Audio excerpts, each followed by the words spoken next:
E aí, pessoal, tudo bem? Que alegria estar aqui mais uma vez sentado nessa mesa, e hoje nós temos um convidado muito especial aqui conosco. Como a gente sempre fala, os entrevistadores são muito ruins, são péssimos, a gente não somos bons comunicadores, mas quem senta do outro lado da mesa sempre é muito bom. Então nem leva muito em consideração a gente, tá bom? Brincadeiras à parte, que alegria estar aqui. Eu quero te pedir um favor, como eu sempre peço, não te custa nada, é de graça. Eu queria te pedir que você compartilhasse esse vídeo, que você curtisse aí esse vídeo também, se inscrevesse no nosso canal, ativasse aí quanta coisa, né? Ativasse os sinos das notificações para que o YouTube avise você quando a gente lançar episódios novos. Isso nos ajuda para que o conteúdo fique mais relevante e chegue até mais pessoas. Então, obrigado por participar, é uma bênção estar aqui. E hoje nós estamos recebendo um convidado muito especial aqui na nossa mesa, pastor Mike Duque Estrada. É uma alegria ter você aqui com a gente.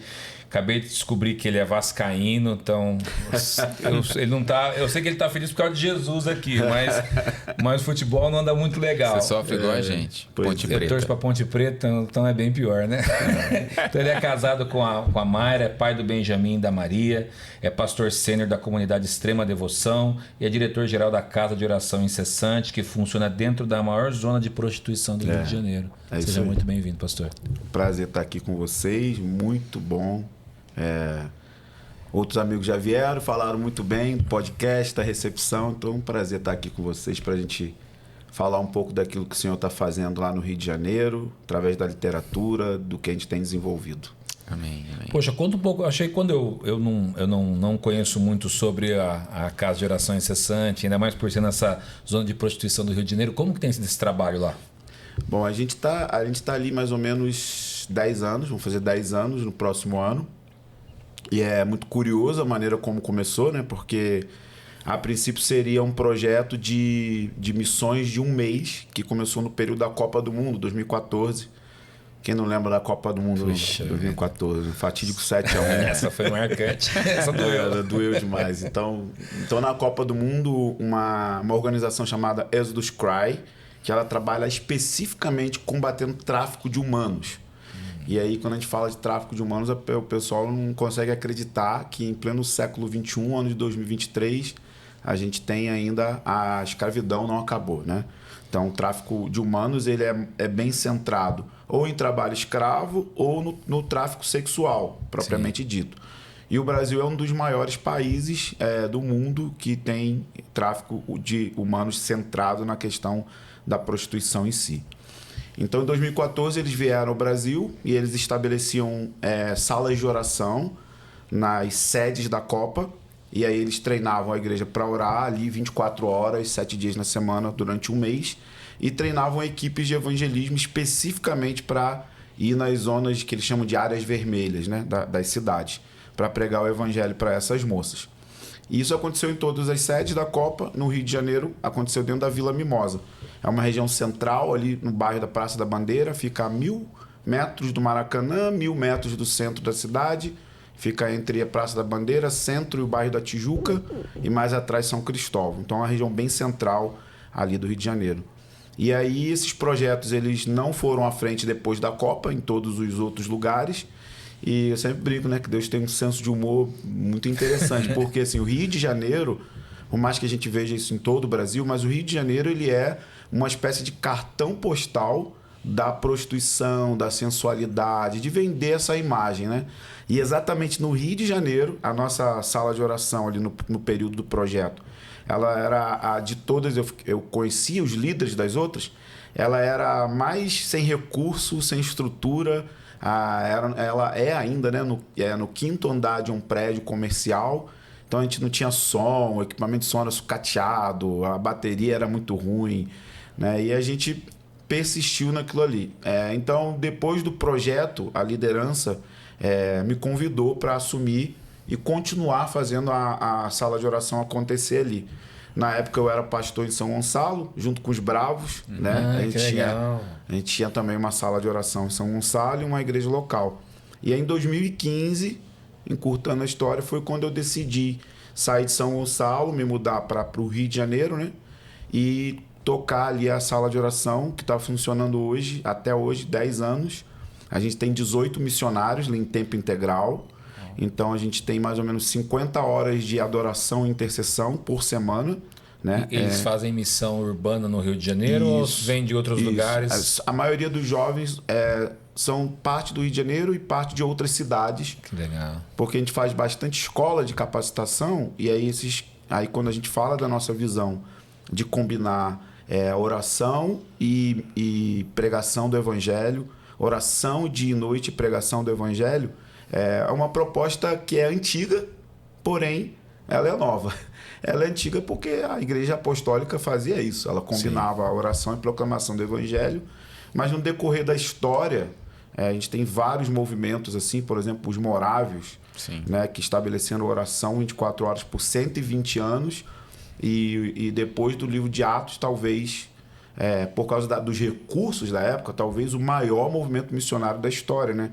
Essa época não tinha Jocum, não tinha agência missionária.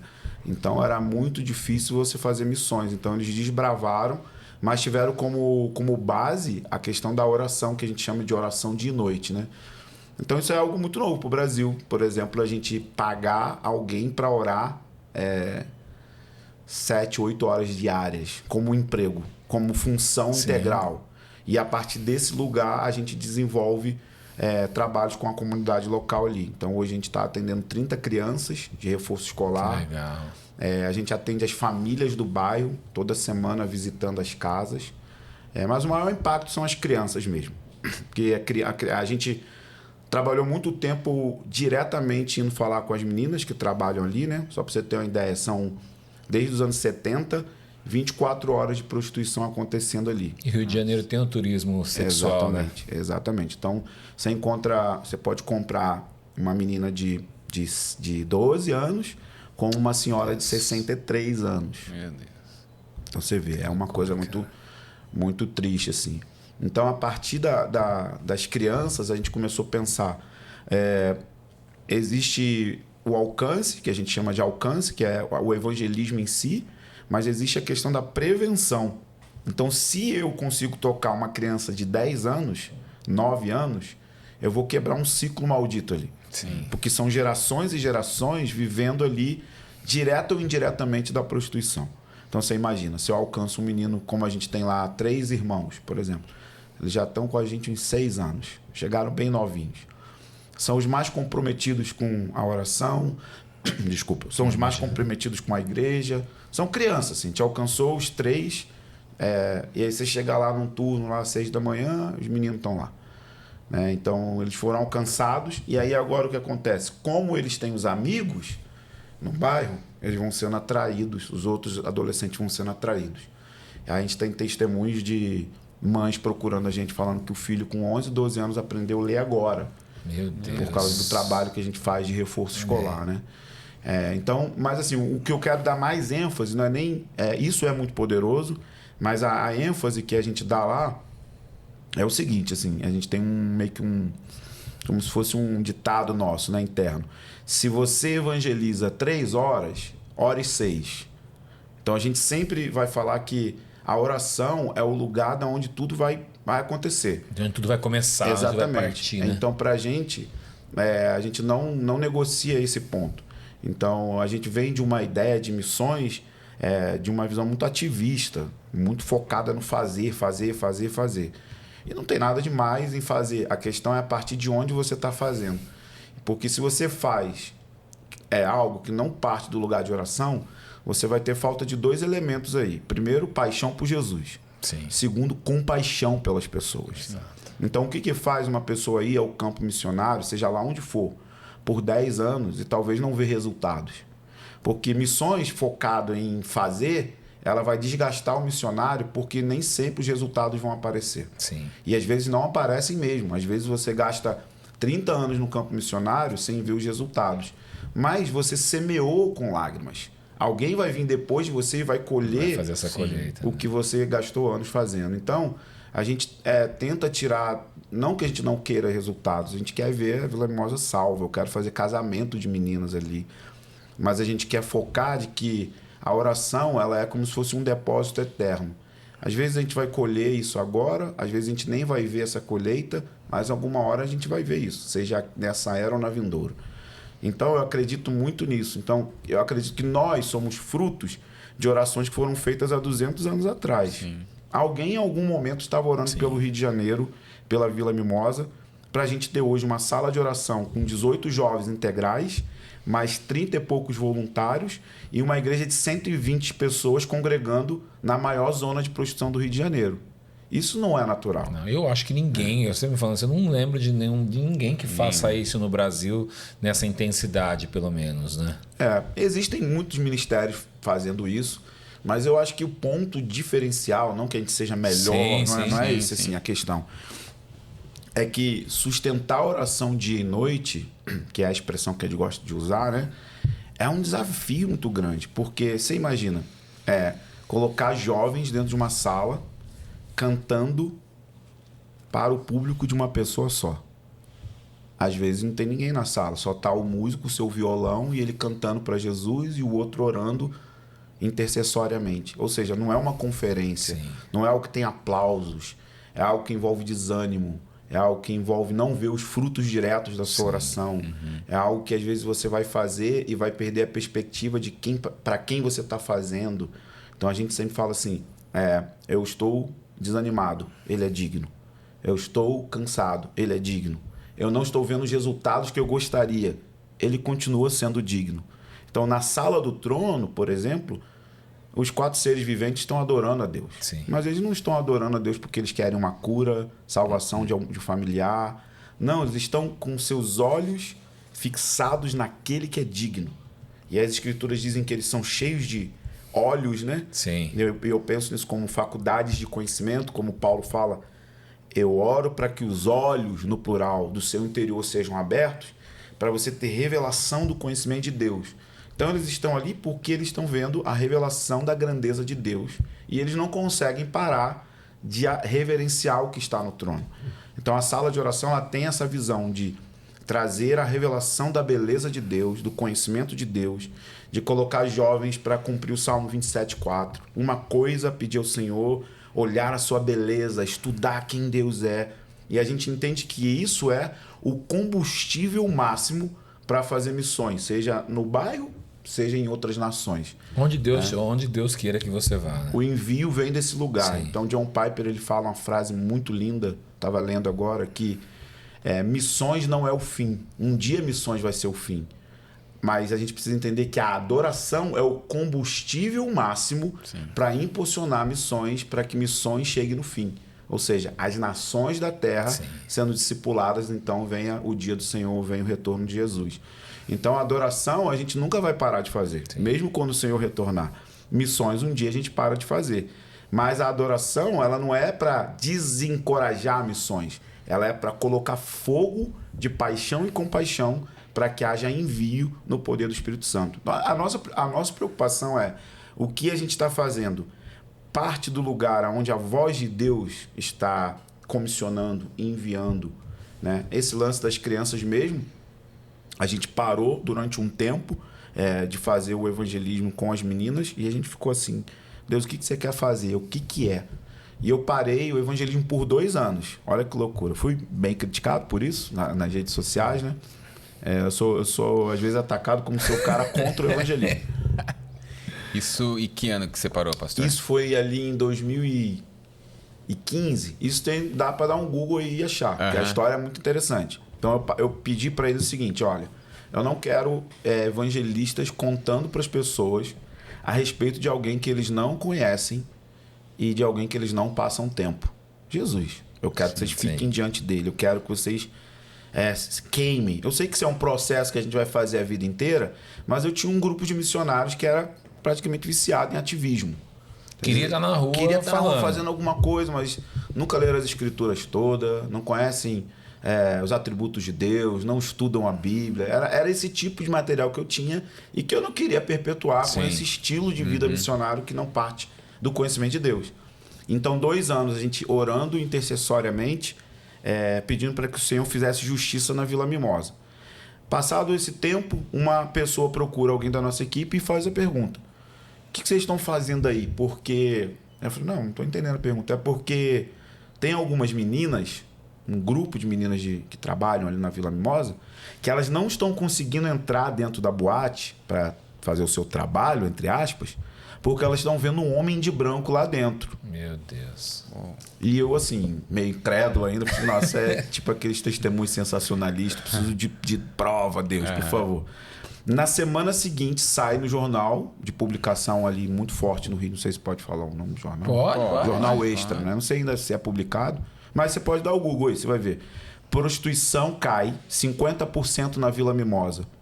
Exatamente no mês que a moça deu esse testemunho das meninas olhando o homem de branco dentro, nessa mesma época sai essa notícia na matéria de capa de um jornal secular. Obviamente, eles estavam atribuindo a queda da prostituição à crise econômica. Sim. Eu estou atribuindo a intercessão que estava sendo feita naquele lugar. A gente tem relatos de meninas que se batizaram, certeza, que voltaram para suas famílias, né? Enfim. Então, a gente vê como que a oração, ela move o Senhor. Ela move em lugares que a gente tem relatos, né? De pessoas muçulmanas, islã, sendo salvas por sonhos. Né? Aparições de Cristo para elas, né? Então, por meio da oração. Então a gente acredita muito no poder da intercessão e da oração e que isso vai, de fato, tocar aquele bairro para a glória de Deus. Então é um desafio novo falar isso para a igreja. É engraçado, assim, a igreja crê que orar é trabalho, né? Porque tem gente que usa assim, orar mais ação. Isso nem é muito bíblico, porque a oração por si só ela é uma ação. Ela é uma ação. Mas como às vezes a gente tem essa visão muito ativista, de produtividade, eu tenho falado esses dias, Deus não quer produtividade, Deus quer fertilidade. É muito diferente. Por isso que ele fala, permaneçam em mim e vocês vão dar fruto. Então isso não é isso é fertilidade. Você vai ser uma pessoa que produz fruto. E se você for olhar o texto de João 15, quando fala de frutos ali, ele não está falando de frutos no sentido de frutos do que o ministério produz. Mas fruto na Bíblia é se tornar parecido com Jesus. Sim. Aí você pega os frutos do Espírito ali, que fala da descrição do caráter de Cristo. Ou seja, é como se permanecer em Jesus vai embelezar a igreja com o caráter de Jesus. Ou seja, se você se torna parecido com Jesus, gente, é óbvio, você vai ser produtivo. Você vai falar dele. Você vai falar dele, você vai discipular pessoas, você vai tocar o quebrado, o faminto, você vai fazer. Mas quando você inverte isso, você pode ter uma coisa chamada burnout, que é esgotamento emocional e físico, porque você acha que você é o Messias, você tem que mudar o mundo, você tem que salvar o mundo. E é o contrário, o que a gente precisa fazer é confiar naquele que já salvou o mundo. Exato. E seguir o cordeiro por onde quer que ele for. Se o cordeiro for a uma mansão, eu vou na mansão. Se ele for a um beco, eu vou no beco. Então, assim, contemplar o cordeiro faz com que você se torne alguém efetivo para o reino de Deus. Mas é difícil, porque a gente tem sempre uma demanda, a gente olha as necessidades. Bom, eu vivo no Rio de Janeiro. Se você quiser necessidade, lá tem demanda o dia inteiro. Dia inteiro. Só que eu preciso entender a minha limitação. Sim, exato. Então, o próprio Senhor Jesus entendeu a limitação dele como homem encarnado. Quando ele olha as ovelhas, ele fala, uau, é muito trabalho. Sim. E aí ele fala assim, como que resolve esse trabalho? Rogai. Ore. Tipo, a palavra rogar é tipo assim, pegue o Senhor aqui no colarinho e fala, Deus, olha a colheita. Olha as comunidades do Rio de Janeiro.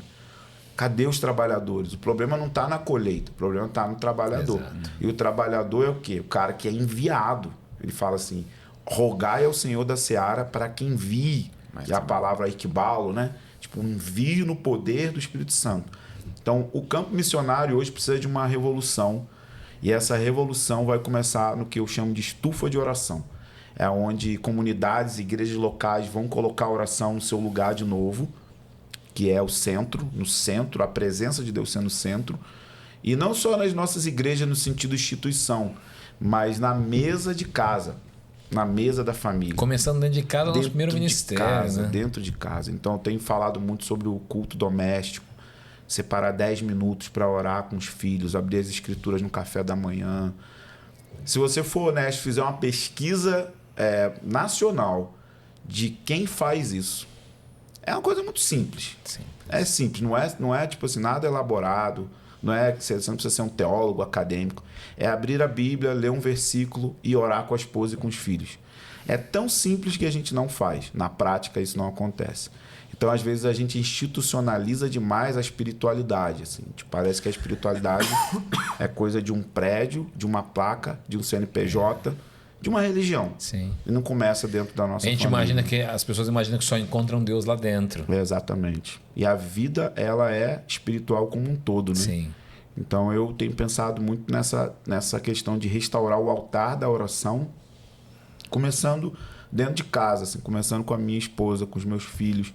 E isso vai se transformar numa cultura. Se você proclama isso para sua comunidade e tem isso como um valor central, isso uma hora vai permear toda a turma. E aí, meu amigo, é uma explosão, assim, não tem como. As pessoas querem colocar muita responsabilidade para elas, e eu faço, eu consigo, mas não colocam Deus à frente na oração para que o Espírito se mova, né? Sim. Então, acho que eu sempre falo assim, quando a gente abandona o lugar de oração, a gente está dando um recado. Deus, eu consigo fazer sem você. Sim. Eu consigo. E é possível. Isso que é assustador. É possível no sentido de que tem coisa que dá certo.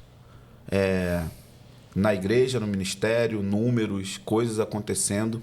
Só que a gente confunde o sucesso humano com a aprovação de Deus. Exato. A gente acha que tem a chancela do Senhor porque os números são bons, o dinheiro está entrando. A igreja tem muita gente. Tem muita gente. Então, hoje você não precisa ser espiritual para fazer uma igreja cheia de pessoas. Existem muitas outras estratégias. Se você for um bom comunicador, já consegue. Se tem uma boa música, uma boa banda, um bom comunicador, se tiver um berçário... Um bom tempo, luzes, um negócio consegue. bem top, você consegue. É porque a gente está numa cultura de entretenimento, né? Sim. Cultura da celebridade e tudo mais. E as mídias sociais, elas vendem uma coisa que, né? Eu falo que quase que 80% do que está na mídia não é armazenamento de óleo, é queimando óleo. As pessoas estão, sabe, elas não estão queimando sendo combustível. Elas não estão sendo sábias, as virgens sábias. Estão armazenando óleo para aquele grande dia. Não, elas estão queimando óleo, queimando combustível. E aí é perigoso, né? Porque é uma geração que consome isso. Então não é errado consumir, mas é errado quando a gente não sabe o que está consumindo. Sim. Você imagina chegar num lugar e não olha a validade, não olha a procedência do alimento, e as pessoas estão se alimentando disso. E esse tipo de coisa está produzindo o tipo de cristianismo que a gente tem no Brasil. Porque eu chamo a geração que sabe tudo sobre o nada, né? Exatamente. A gente sempre tem uma opinião para dar. Eu falo com os jovens lá, você não precisa dar a sua opinião sobre tudo. Houve um fenômeno de lá para cá, assim, de 2012 talvez, que todo mundo virou cientista político. Não, todo mundo Todo sabe. mundo tem uma opinião sobre direita, sobre esquerda, sobre centro, sobre quem tem que ser, quem não tem que ser. Eu fico assustado, assim, da onde veio essa sabedoria toda, né? Então é uma geração que tem muito conhecimento, informação. A gente vê muito teólogo de TikTok hoje, exatamente. teólogo de YouTube. O cara aprende ali em vídeo. Mas são sábios segundo o mundo. Sim. Então é muito conhecimento, pouca sabedoria. Exato. Não tem profundidade, sabe? Não é algo que afeta a vida. E o lugar de oração é esse lugar. É um lugar de uma longa jornada, assim. O que a gente está aprendendo é proclamar uma visão para as pessoas de 100 anos. Eu quero ver você com 90 anos, com a sua Bíblia aberta, amando mais Jesus do que antes, sabe? Queimando, tendo lágrimas nos olhos quando você lê um simples texto da Escritura, exalando compaixão, exalando misericórdia. Eu quero ver isso numa proposta de 100 anos. Sim. Eu não estou te dando...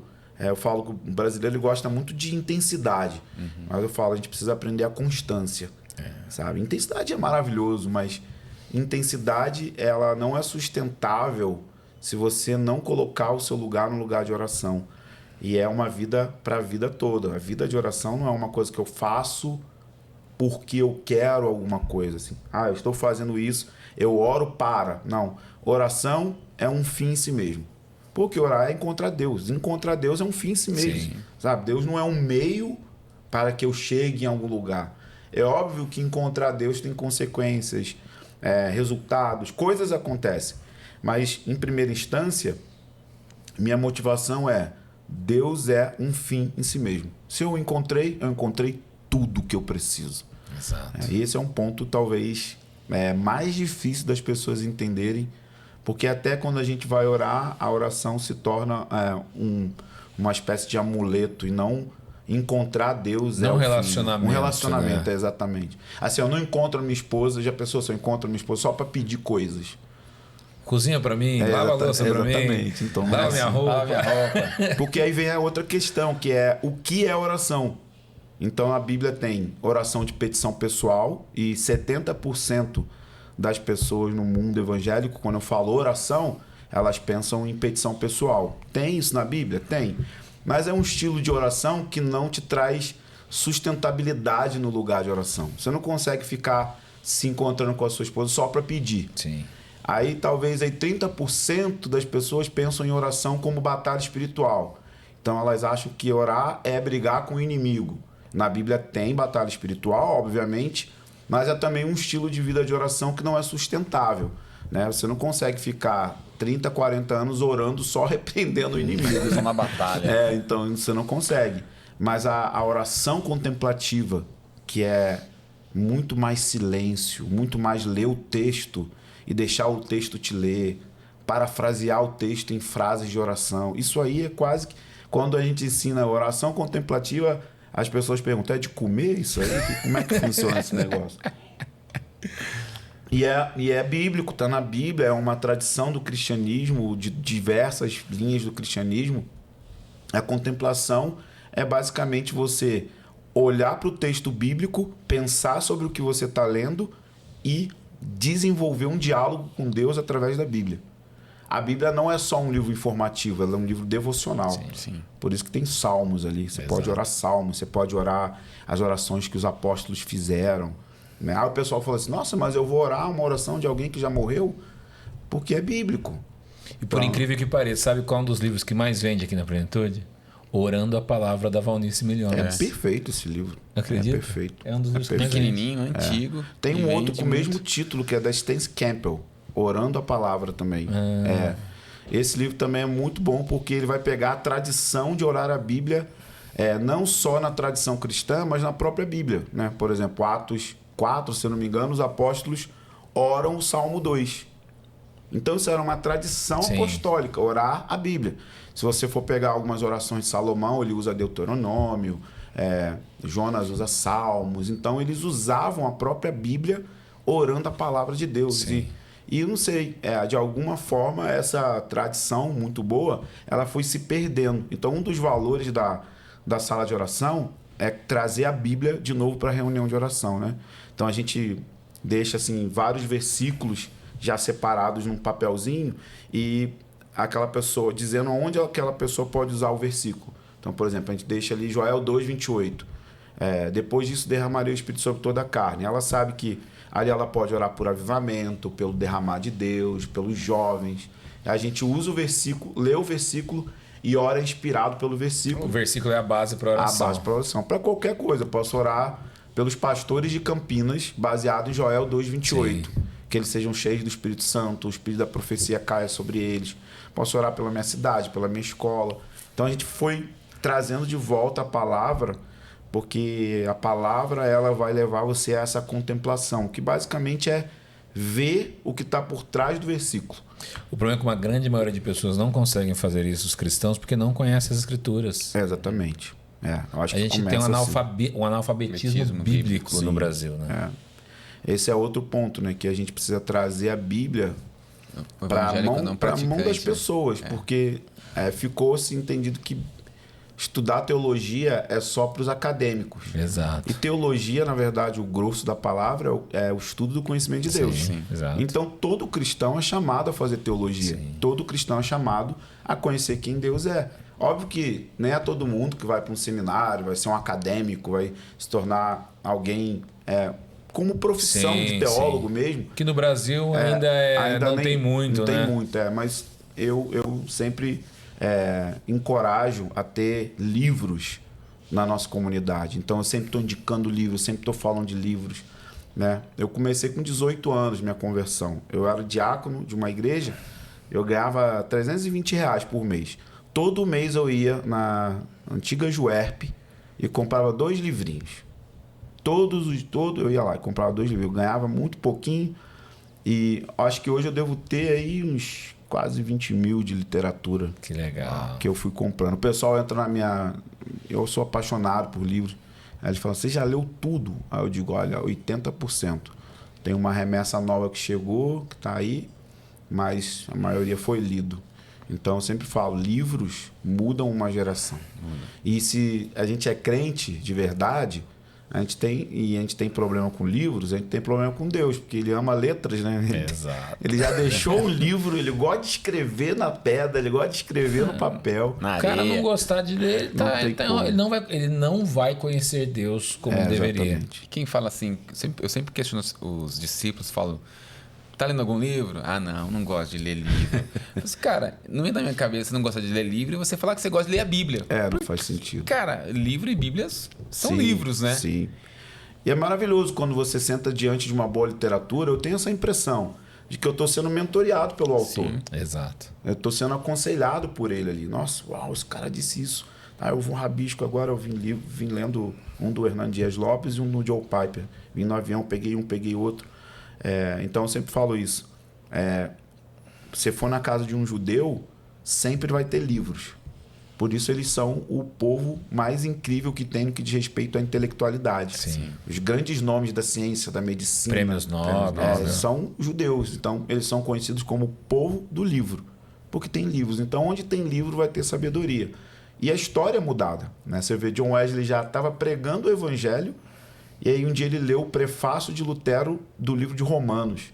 E ele leu esse texto e ouviu um moraviano pregando, e o coração dele foi aquecido, porque ele leu um livro de teologia, falando sobre a justificação. Ele já era pregador, e mesmo assim não tinha tido uma experiência salvífica.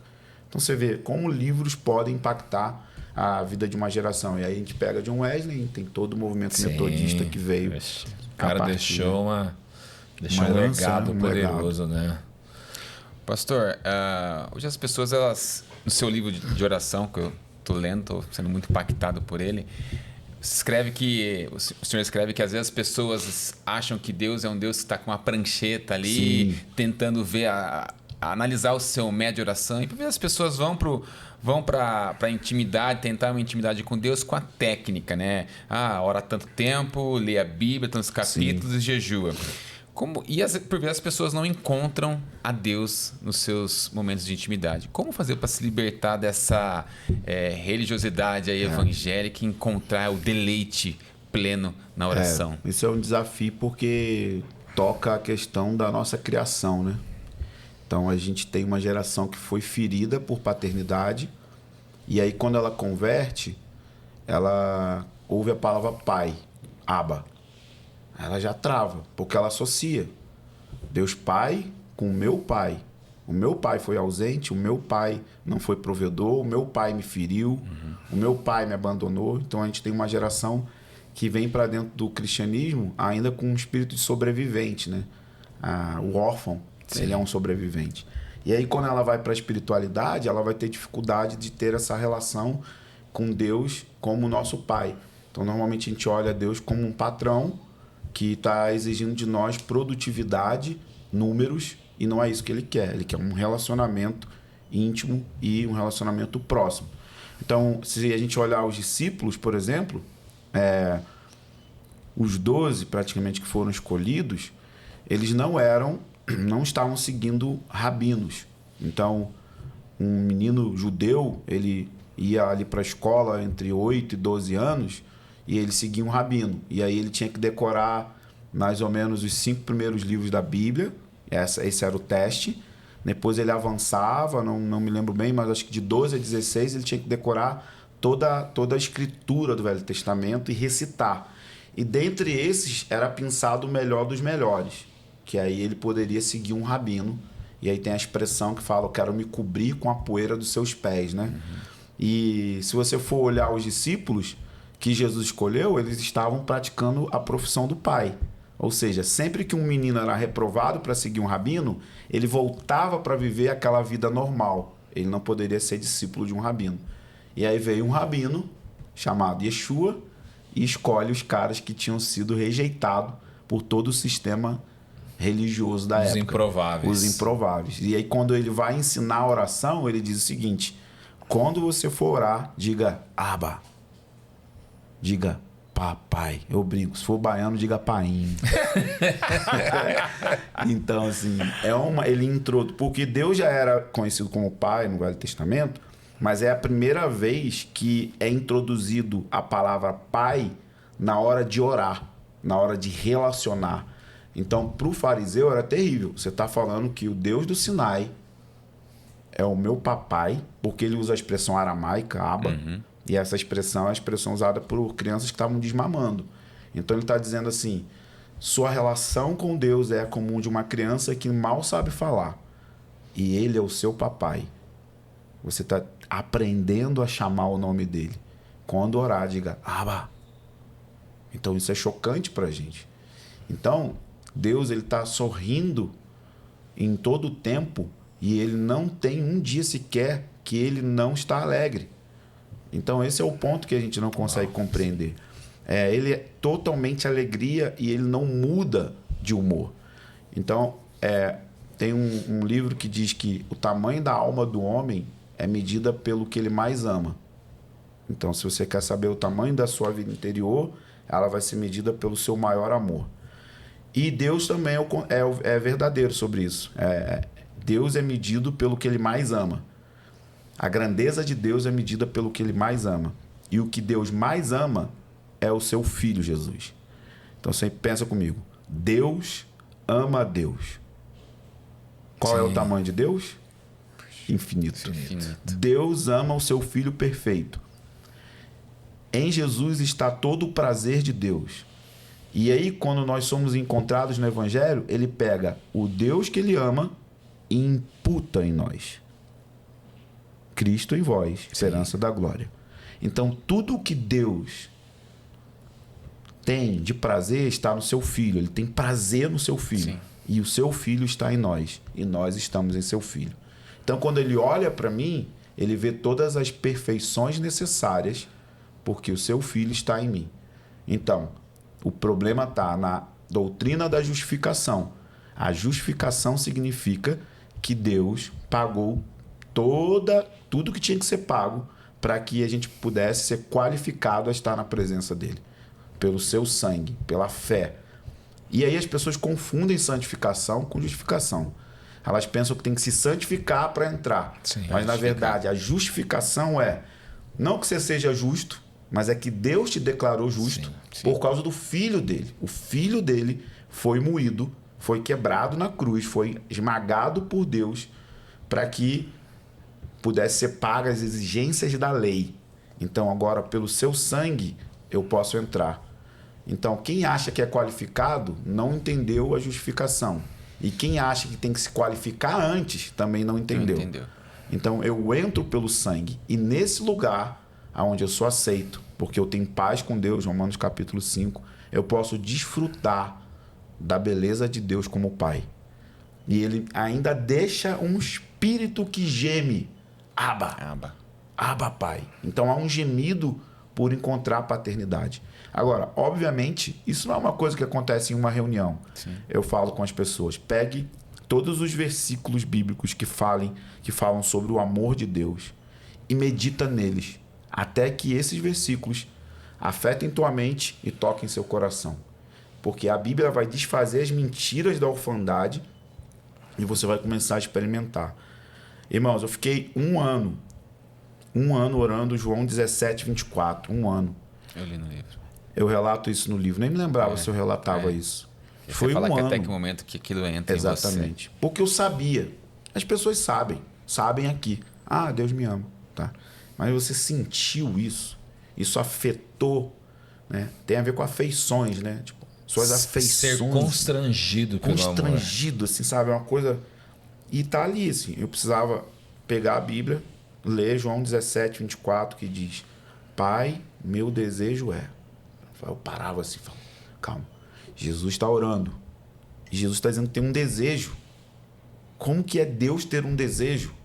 E o desejo é que aqueles que me deste esteja comigo. Eu falei, calma. Jesus, você me deseja? Aí ele termina o versículo dizendo, para que vejam minha glória. Então Jesus deseja que eu esteja com ele para me mostrar sua beleza, sua glória. Deus, está escrito, eu preciso experimentar. E eu cantava o versículo, eu orava o versículo. E aí eu fui para João 17, 26, que termina dizendo, para que o amor com que me amastes esteja neles. Pera, a gente precisa pensar no que a gente está lendo. Jesus está falando, o amor de Deus, o Pai, que está sobre mim, esteja também neles. Isso é muito profundo. Deus, você está dizendo que a mesma qualidade de amor que você amou o seu filho perfeito, você quer que esteja em mim? Calma, gente, a gente precisa ficar nesse versículo um tempo. Não pode só passar por ele. Não dá para só passar.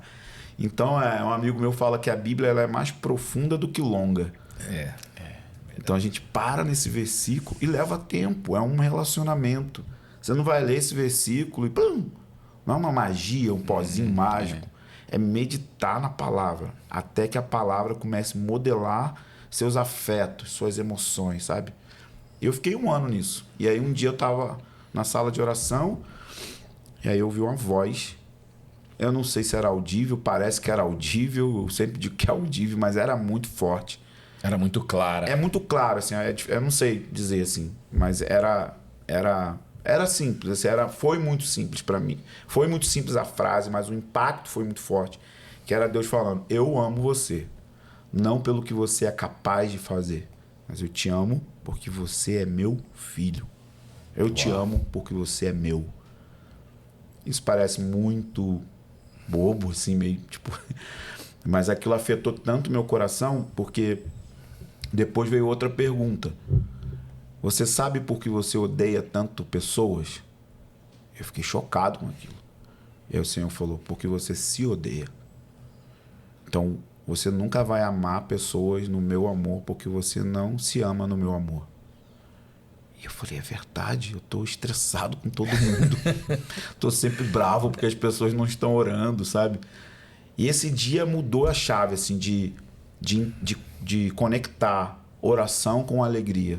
Oração com a alegria de Deus. Oração com Deus, o Deus que tem prazer na minha vida. Oração com o Deus que o Salmo 16, onde diz, na sua presença há plenitude de alegria e delícias perpétuas.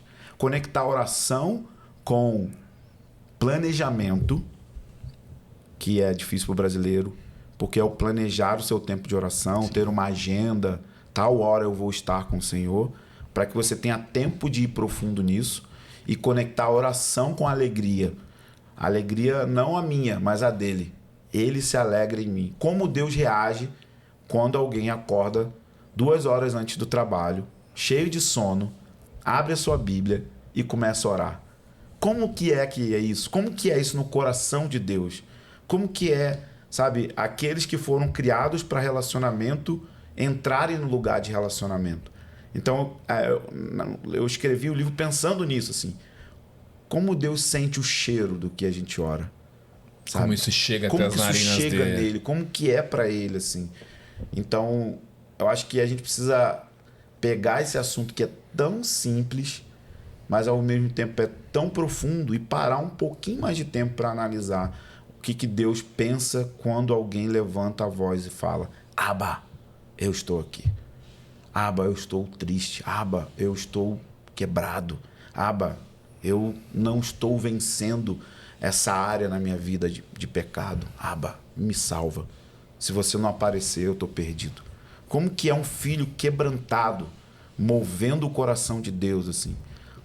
Eu penso nos meus filhos, quando tem um grito em cima da casa, assim, a gente move o nosso corpo tão rápido para ver o que está acontecendo. Você voa, né? Você voa, você fala, nossa, você quer ser o salvador, você quer ser o protetor naquela hora, o provedor. Como que é Deus Pai ouvindo o nosso choro, a nossa lágrima, sabe? Então, acho que a revelação da paternidade de Deus, ela vai impulsionar a nossa vida de oração de uma forma que a gente não tem, assim, ideia. E eu vou te falar, até hoje, eu preciso voltar nisso.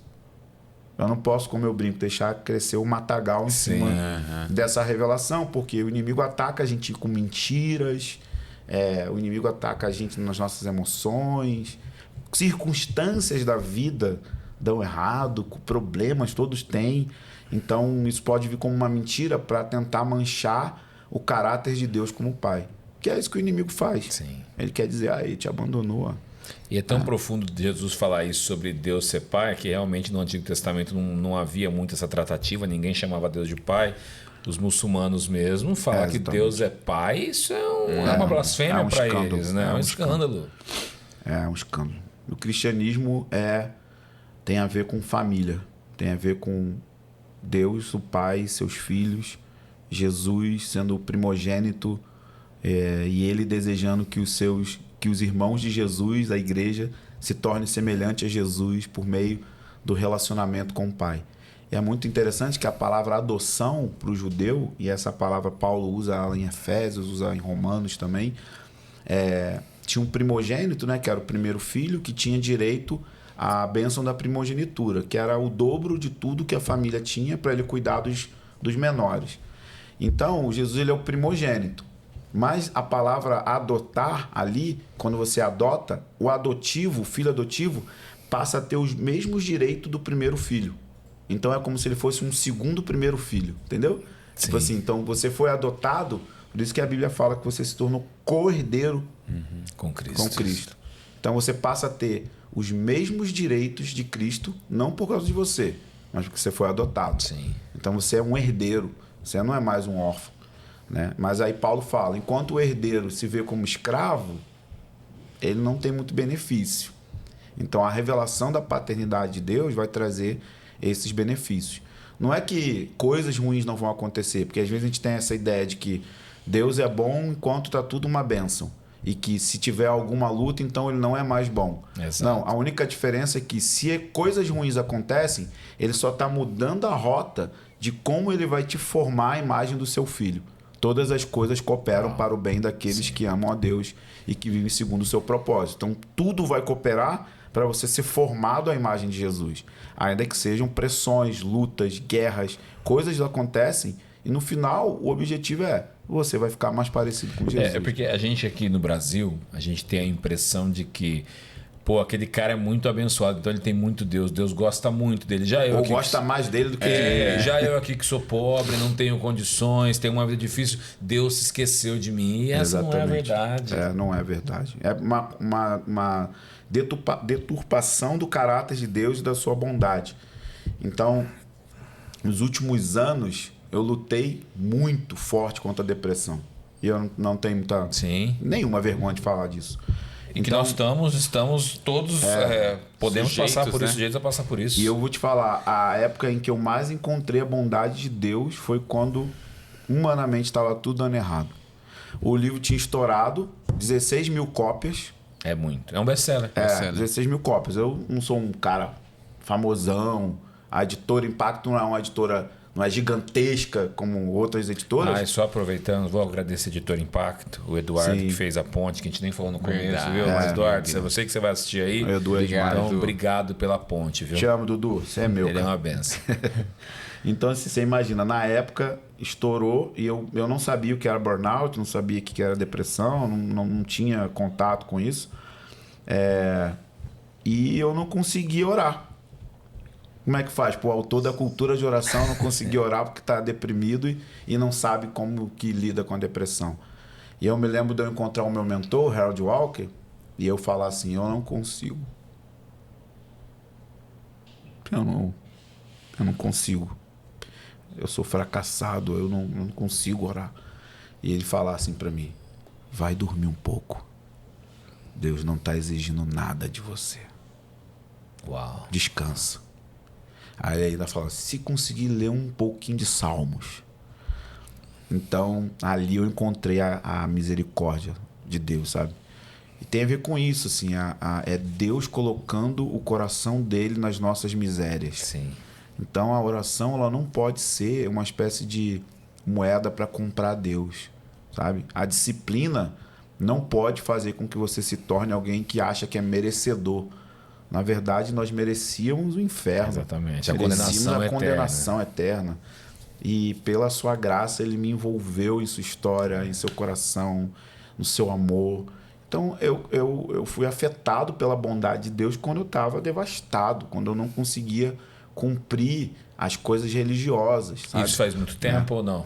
Na verdade, isso foi 2017 que eu descobri, mas 2018 foi o auge, né? Eu nunca tive contato com isso, então um amigo meu falou, cara, você tá com burnout. Eu falei, o que é isso, gente, burnout? E aí, quando eu fui conversar com a psiquiatra, ela foi falando, olha, isso é excesso de trabalho, excesso de ministério. Porque o pastor, né, ele, cara, às vezes ele leva... Não, a gente sempre fala assim, não leve trabalho para casa. É muito bonitinho, muito romântico. Papel, Na muito teoria, fácil, na teoria é legal. mas no final tinha 200 pessoas congregando na minha cama. Entre eu e minha esposa, assim, ó, metaforicamente falando, né, gente? Nós estávamos ali, tipo, falam de problema, falando, não desliga. Então você não desliga um botão, por quê? Porque você entra na emoção das pessoas. Porque você ama pessoas. Você ama as pessoas. E eu sou muito intenso, na nossa casa a gente é muito intenso. Então a gente estava indo, quando a gente viu, nossa, a gente mesmo não tá se cuidando, assim, a gente mesmo não tá se protegendo.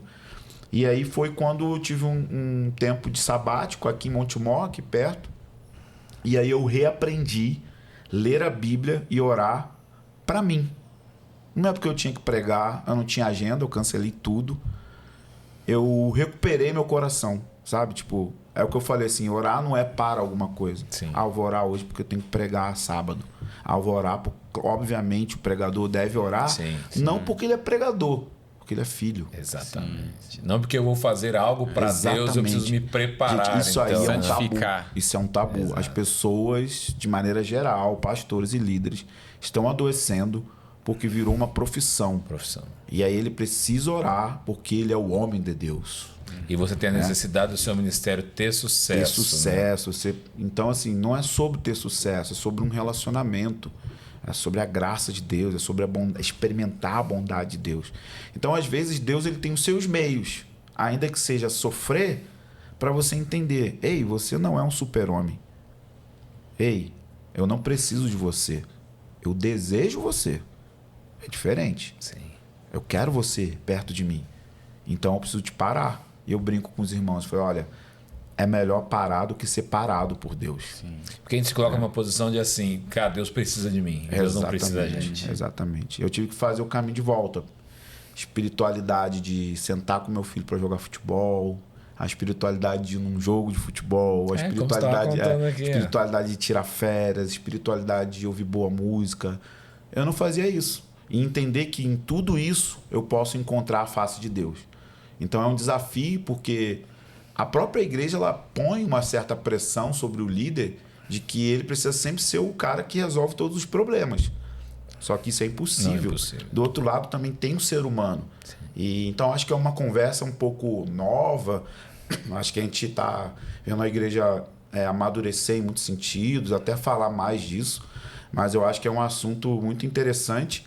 Eu tenho até no meu podcast, no Spotify, que eu tenho uma pregação que é Zelo Sem Burnout.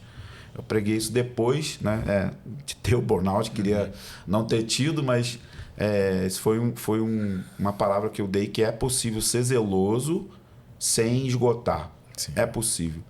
Mas ainda é um grande tabu conversar sobre essas coisas na igreja. O pastor falar que está esgotado, as pessoas falam, não, é demônio, é pecado, exatamente. É brecha. Mas não é homem de Deus, não sei o que lá. Pô, mas como tem depressão? Mas, pô, se você é de Deus, você tem depressão. Pô, depressão é do inferno. E o psicólogo é muito mal visto também. Porque, por exemplo, se você quebrar o braço, você tem que ir no ortopedista. Sim. Mas se quebrar dentro... Quebrar num lugar que não sangra, tipo... E outra, ao tempo que a gente vive hoje, a Terra nunca presenciou um tempo de tantos transtornos mentais como tem hoje. Sim, hoje sim. É muito grande isso. Não, eu tenho uma teoria, eu não sei se vocês concordam, mas me parece que isso aí sempre teve. Só que a gente não sabia dar nome. Porque, tipo, o psicólogo mesmo... na minha, assim, quando eu era adolescente, era visto como um médico de uma pessoa totalmente louca. Você pensava em psiquiatra, camisa de força. Manicômio. Essas coisas. Então, criou toda uma coisa. Então, a gente não tinha acesso à ciência. Tipo assim, poxa, isso aqui... tem coisa que é química, era reposição hormonal, era ir no nutrólogo. Sim. Era tomar um suplemento que ativa serotonina no seu cérebro. Sabe? Tinha coisa que era... fazer um exercício físico, caminhar 3 vezes na semana, vai jogar serotonina. Não, a gente sabe, viagem, ministério, come tudo que te põe na mesa lá, você está viajando, prega até 10 da noite. O que vai estar aberto? Pizza e hambúrguer. Mas imagina fazer isso 20 anos. E nos últimos 20 anos também eu vejo que a nossa mente ela foi forçada a não desligar. Porque você pensa, o cara antigamente, 50 anos atrás, qual que era? O cara não tinha telefone, o cara não tinha internet, ele saía cedo para trabalhar, ele voltava ao final da tarde, jantava às 7 horas, 8h30 estava dormindo. Cara, a mente dele não se estressava tanto como a nossa hoje com esse bombardeamento de informações. E isso está abalando a nossa espiritualidade porque a gente está cheio de barulho interno. Então as pessoas não estão conseguindo parar. Eu faço o teste com eles. Fiquem aí 5 minutos em silêncio. Fica 10 minutos em silêncio. Falei, como que a gente vai ouvir Deus se a gente não consegue ficar quieto? A gente não consegue parar 10 minutos assim. Vou desligar o telefone, vou desligar tudo. Vou ficar quieto aqui. Tipo, um tempo de ócio santo. Vou ficar quieto aqui.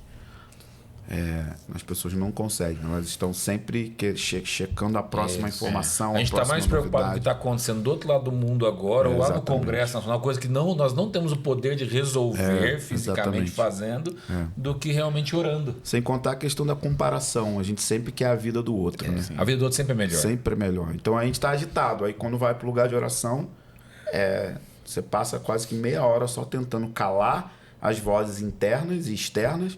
Aí depois é que você consegue começar a orar. É um grande desafio. Pastor, eu estava lendo o seu livro que teve um dia lá que o senhor falou assim, gente, quem quiser ficar em casa assistindo televisão... Essa história é boa. Pode ficar. Manda mais água pra gente. É aquele ponto, pastor, que o pastor chega assim na tampa e fala assim, gente... Porque culto de oração, né, pastor? A gente não vê a galera vindo, né? Sim. Aí ele falou assim, gente, quem quiser ficar em casa assistindo novela, pode ficar. E a galera veio em peso, né? E a galera mudou. Essa história é legal. Isso foi dentro do contexto do versículo, né? Que eu tava orando por um ano e eu ficava muito bravo com as pessoas que faltavam a reunião de oração. E aí eu ficava bravo, aí eu era agressivo. E aí nesse dia, um amigo meu ele falou comigo assim, ensine sobre a alegria de Deus para as pessoas. Ensine sobre a beleza de Deus. Ensine que Deus sorri para elas. E que não existe pressão. Então eu acho que o chicote nunca funciona de verdade. Se você quiser usar o chicote, o legalismo, vai dar o efeito contrário. Mas ensinar, por exemplo, quando Moisés vê o Senhor, a primeira coisa que o Senhor fala, eu sou o Deus misericordioso e compassivo. Sim. Deus se apresenta logo com essa faceta dele. Tipo assim, eu sou misericordioso, compassivo. Né? Então acho que a gente precisa ensinar as pessoas sobre esse lado de Deus que que eu falo que é o Deus bem-humorado, sabe? Jesus foi ungido com óleo de alegria, mais do que todos. E a alegria é diferente de felicidade. Felicidade ela pode ser circunstancial, mas a alegria é um fruto do Espírito. Sim. Então, alegre tem a ver com contente, com contentamento, sabe? Isso tem a ver com alegria. E isso é algo extremamente espiritual. E o Senhor, Deus, é totalmente espiritual. Ele é contentado, assim, ele não está carente. Deus nunca foi, nunca será carente. Então, quando a gente encontra esse Deus, a gente começa a mudar as regras do jogo aí e as pessoas começam a vir. E aí muda também a maneira como a gente celebra. Eu acho que a sala de oração, como ela são várias reuniões assim durante a semana, encontrar as pessoas e eu comecei a falar. Ela tava um mês aí na reunião, eu falava. Aí ela aparecia, aí eu falava, uau, que bom que você veio. Que incrível que você veio hoje e tal. Um líder nos Estados Unidos me perguntou assim, como que você define sucesso assim, para aquilo que você está fazendo na sala de oração, as reuniões de oração? Ele falou, sucesso é eu encontrar, como eu já vi várias vezes, eu chegar na sala de oração, tipo 2 da tarde, e ter uma mãe com um bebê pequeno no carrinho, esperando outro bebê, empurrando o carrinho de um lado para o outro, orando. E eu sei que ela só tem 25 minutos para ficar ali, porque ela precisa voltar para casa para fazer a janta, cuidar do marido.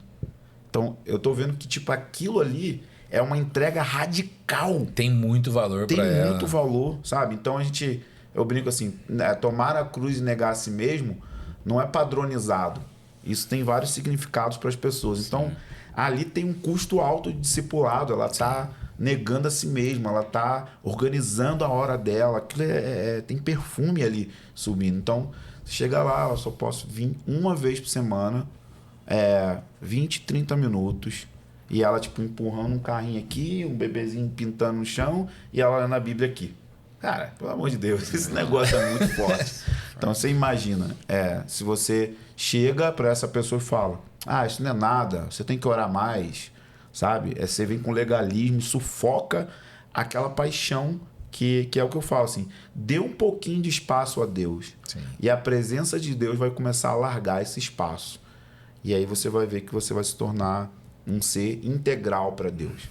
Eu tenho uma teoria que os maiores gigantes de oração e de que vão ter destaque no fim dos tempos vão ser as mães. Galardões grandes. Vão ser as mães. Eu tenho essa coisa assim. Mãe, dona de casa, sabe? Que a gente não dá... Porque elas não têm púlpito, elas não falam no microfone, às vezes elas não lideram publicamente, mas elas estão lá quietinhas, sabe? Desenvolvendo intimidade com Jesus, amamentando para a glória de Deus, trocando fralda para a glória de Deus, cuidando do marido para a glória de Deus e cultivando intimidade. Eu acho que essa é a ideia, assim, ó. O que Deus pensa de mim quando eu não estou mudando o mundo? Exato. Essa é a revelação. E talvez a mãe está ali ensinando o próximo avivalista da próxima geração. Por Exatamente. isso que eu tenho como referência para mim em oração, não conheci, viveu muito antes de mim, mas Susana Wesley, que mesmo com seus Clássica. 17 filhos, ela tirava uma hora por Susana dia. Wesley, Sarah Edwards. Está com o Senhor. Se estudar a vida dessas mulheres, sabe? É incrível a maternidade centrada em Deus, assim. Sim. Então, para mim, serão as pessoas mais usadas que receberão os maiores galardões porque elas fizeram isso escondido.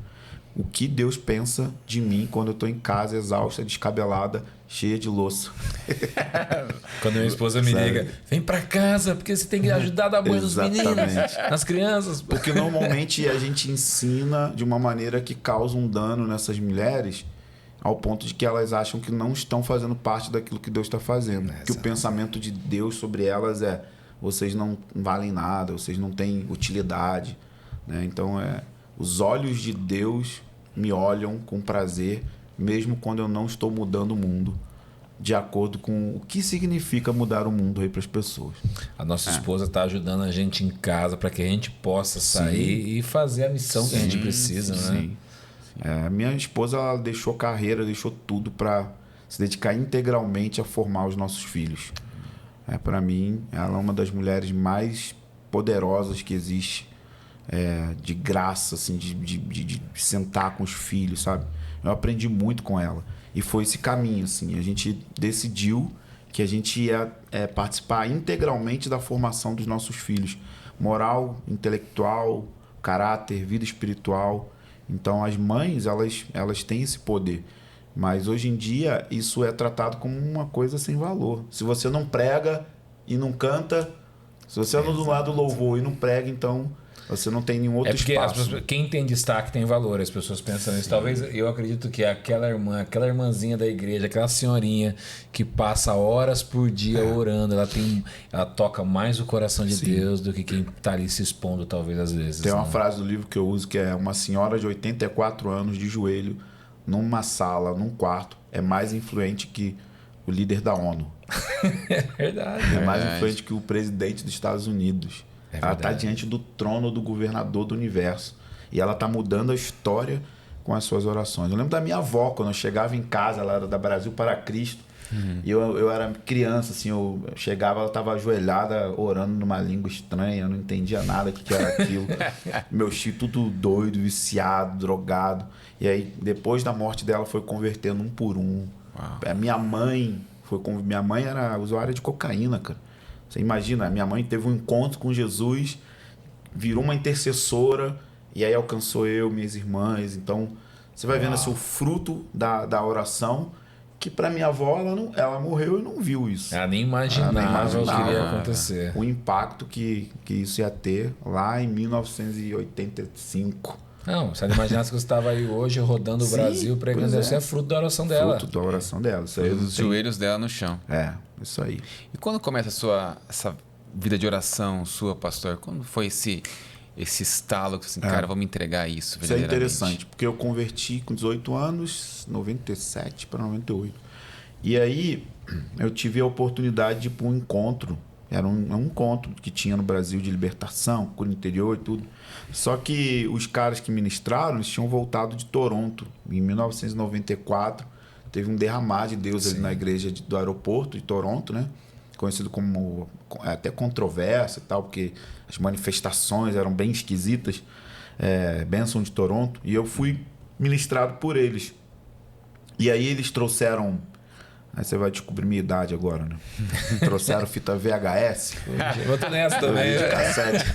Fita cassete. 4 cabeças. Eles trouxeram as fitas VHS que tinha vídeos de Toronto mesmo. Tinha acontecido um mover de Deus em Brownsville, em Pensacola, na Assembleia de Deus, em 95. E outros antigos que tinha Catherine Kuhlman, tinha vários evangelistas de cura. Tinha um sul-africano chamado Rodney Howard-Brown, ainda está vivo agora. Ele é bem doido. Assim, na pandemia, no auge da pandemia, ele batizou 1000 pessoas na Flórida, quase foi preso, enfim. Então eu comecei a ver esses vídeos e aí eu cheguei na palavra avivamento. E aí quando você chega na palavra avivamento, não tem como, você chega na palavra oração. E aí você vai ver qual era a vida que os avivalistas tinham. E aí eu comecei a ir atrás de tudo que tinha a ver com oração e avivamento. Comecei a ler, pesquisar.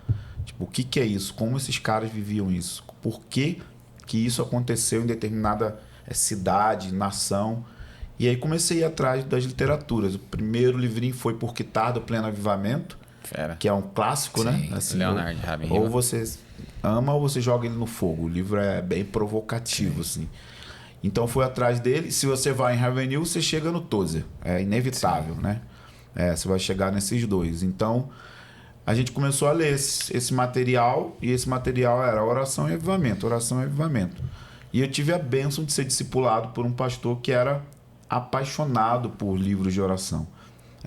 Então, ele foi me ensinando, desde novinho, a ter hora para orar, ter um dia na semana para jejuar, e fazer isso com outros, porque um encoraja o outro, né? Então, a gente começou a fazer isso bem novinho ali e lendo livros que saíram no Brasil, Caçadores de Deus, Tom Tini. Isso. Na época, quando eu li em espanhol, ainda não tinha no Brasil, aí depois chegou no Brasil, todos os outros materiais de Tom Tini, acho que é Casa Favorita, Caçadores de Deus, Casa Favorita, Os Descobridores de Deus. Que esses nem publicaram, Acho que nem nem são publicados. não Os são, Caçadores de Deus, sim, vende bastante. Isso, Caçadores de Deus ainda os outros não.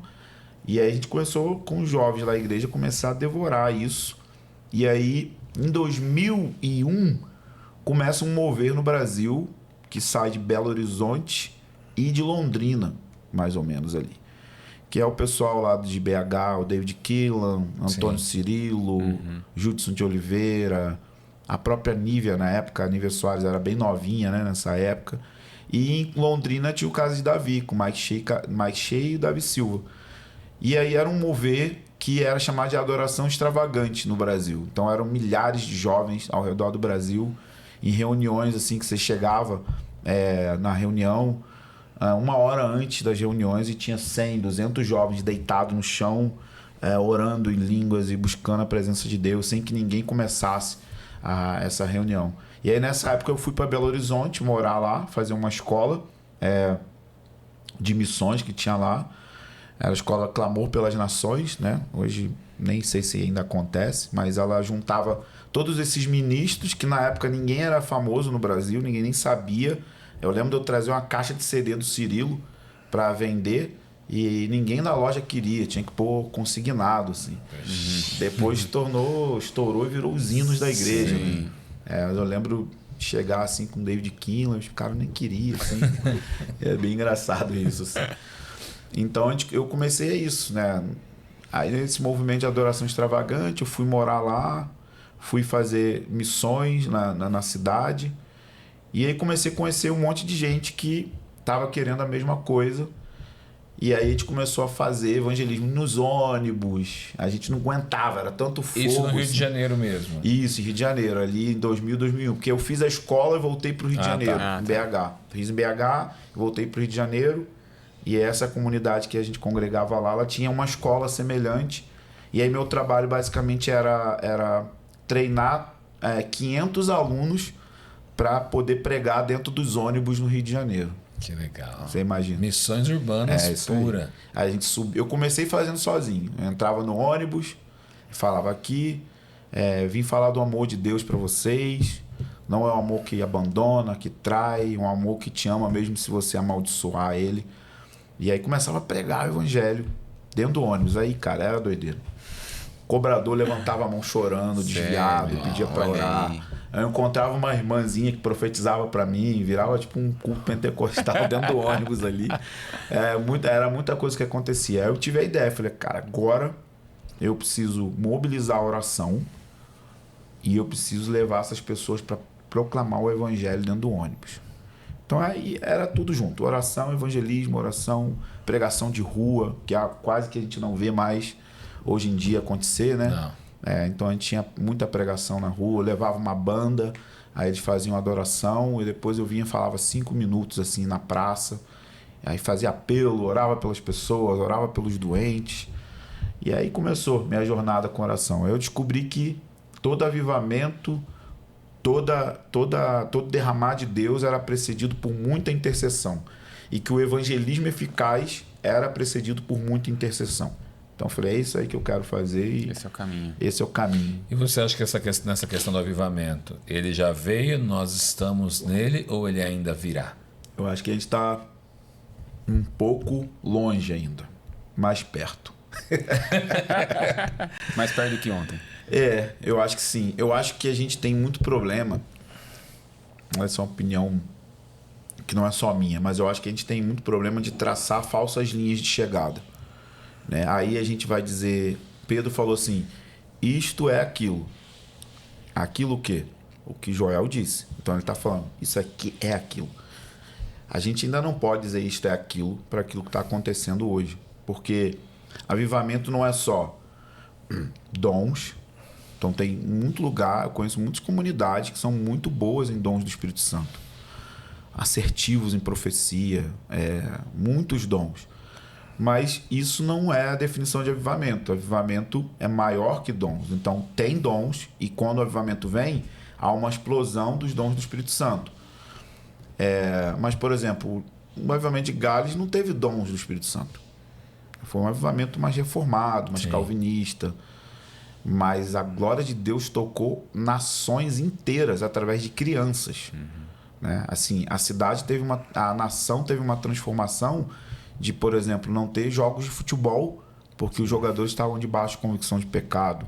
Não ter ocorrência policial por 3 anos. Imagina, um país inteiro. As ocorrências eram a briga de marido e mulher, mas nada muito grave. Né? Então você imagina isso. Isso aí é uma coisa que eu falo, né? Deus se mudou para Gales. Transforma a atmosfera. Transforma a atmosfera. Os animais não obedeciam mais os donos, porque antes eles só falavam com os animais xingando. E agora eles não conseguiam mais xingar, eles falavam educadamente, o cavalo não saía do lugar. Entendeu? Literalmente empacava. Então, uma transformação desse jeito. Então, assim, Corinto tinha muitos dons, mas tinha muita imoralidade. Sim. Paulo tinha tantos dons, Paulo teve que organizar a reunião. Então, avivamento não é só dons, avivamento não é só um estádio cheio com gente pulando, gritando, com música alta. Isso acontece em avivamento, celebração, dança, adoração mesmo intensa, mas não é só isso. Avivamento também não é a igreja crescer. A igreja pode crescer por meio da pregação do evangelho, discipulado e outras coisas que não são nem bíblicas. Ela pode crescer. Há crescimento na igreja, em avivamento? Pode acontecer também, com certeza.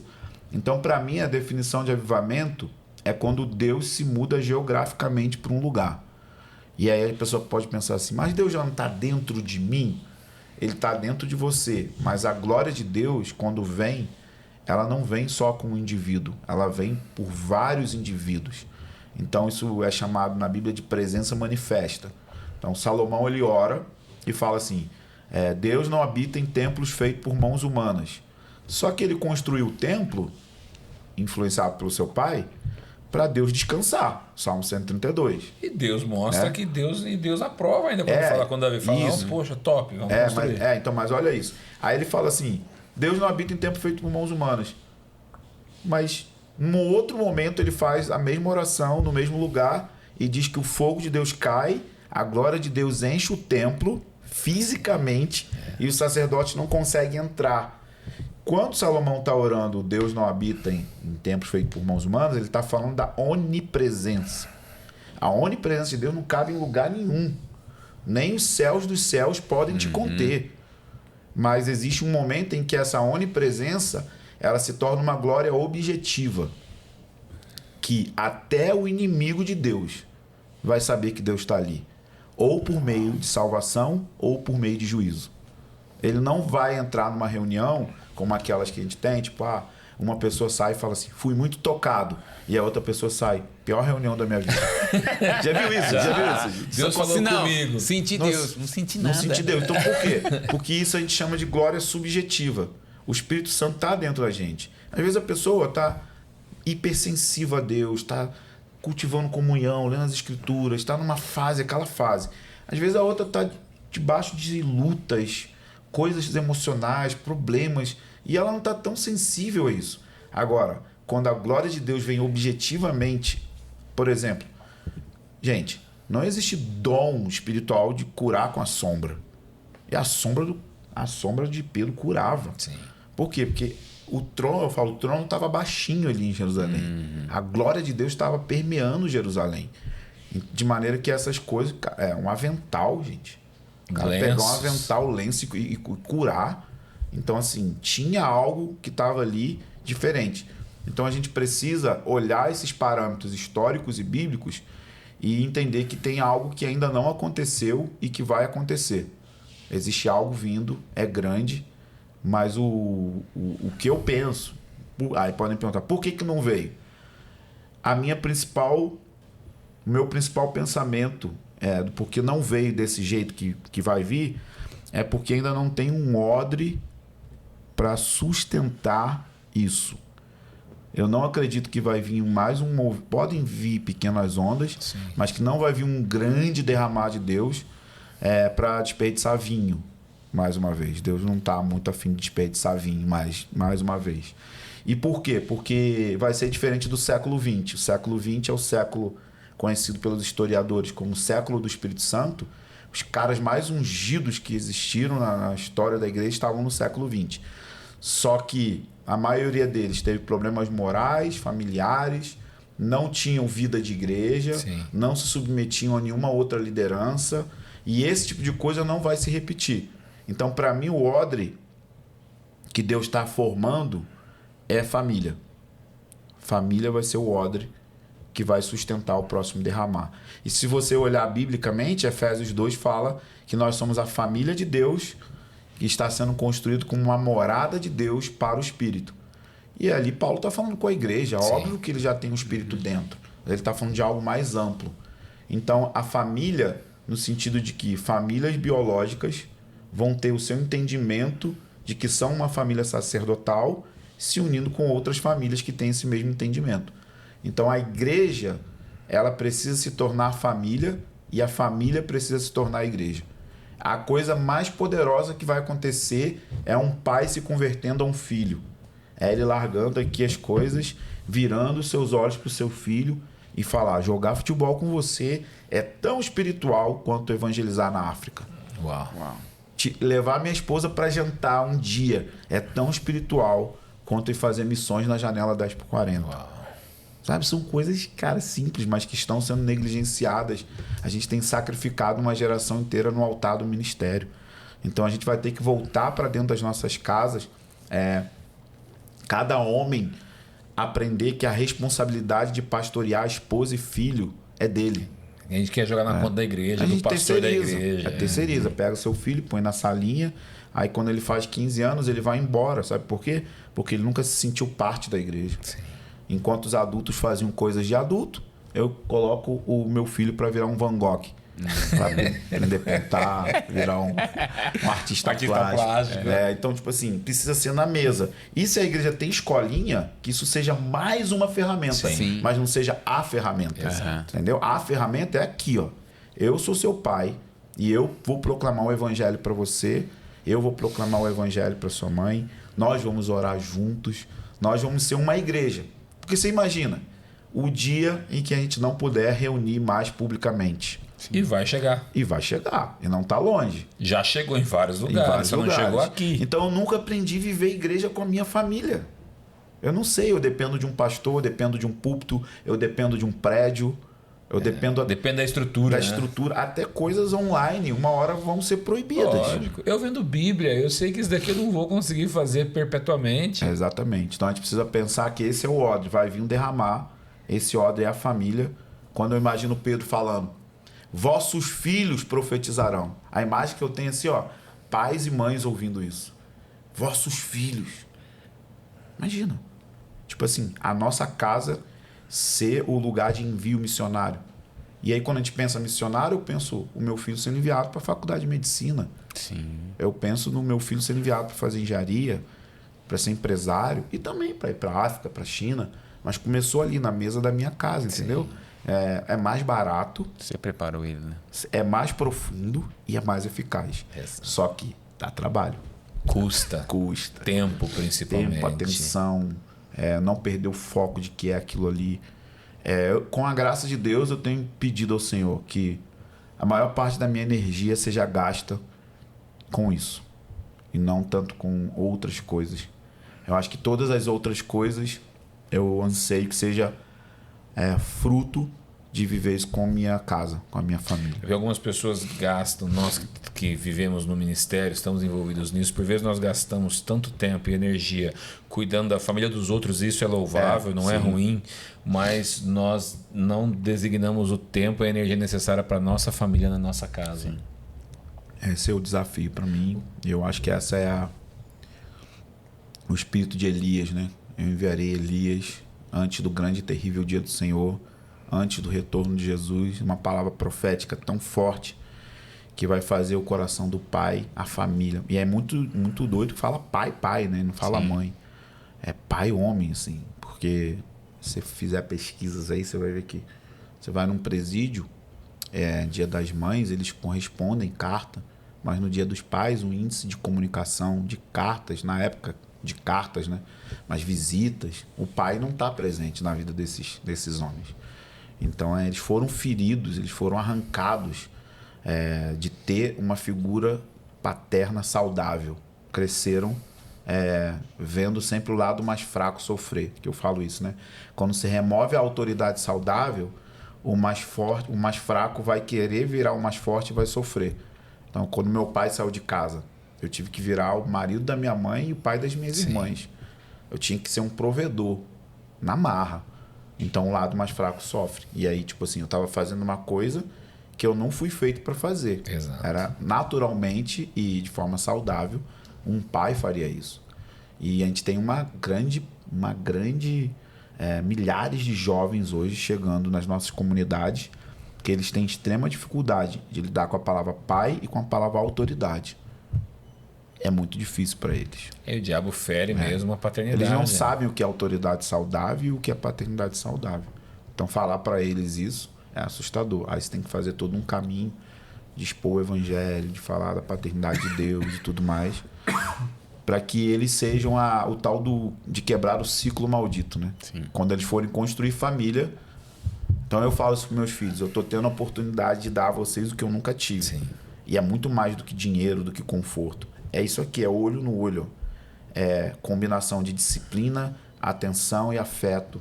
Sabe? Eu tô aqui presente. Eu tô aqui pondo limite. Eu tô aqui falando no seu coração. Eu tô aqui te corrigindo. Eu tô aqui te afirmando. A gente tira dias da nossa mesa só para afirmar uns aos outros. Falar o que a gente vê de Deus na vida um do outro. Que legal. O que a gente vê de bom, o que ele tá crescendo, no que sabe, ele tá sendo legal.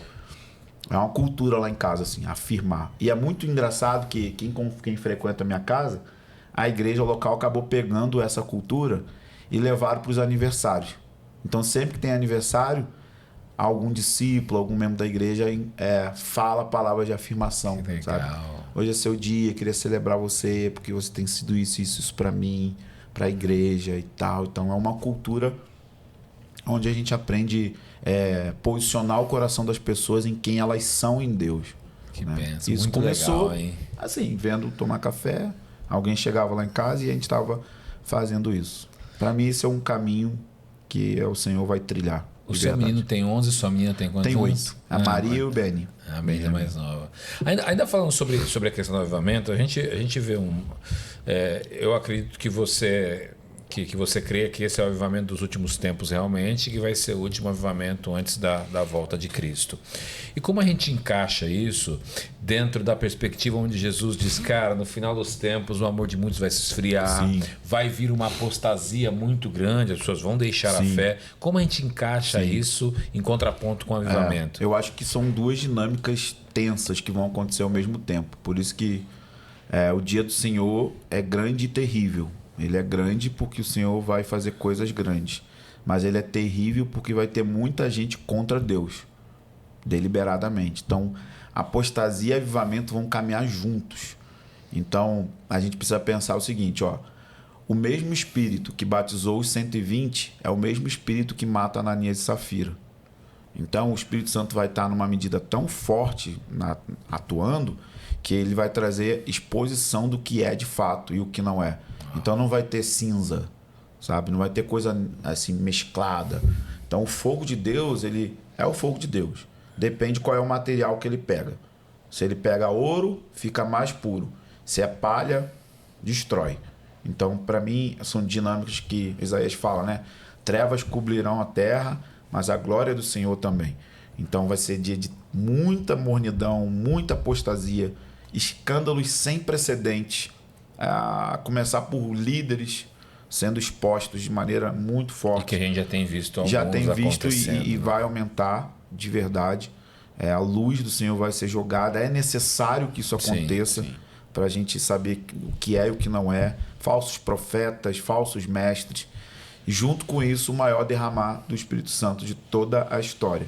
Então, o fato de ter avivamento não é uma questão triunfalista, de que não vai ter problemas acontecendo, de que não vai ter martírio, não vai ter perseguição, não vai ter abalos na fé. Isso tudo acontece junto. E se a gente olhar o testemunho apostólico, o testemunho das epístolas e da própria história, né? Quando os avivamentos aconteciam?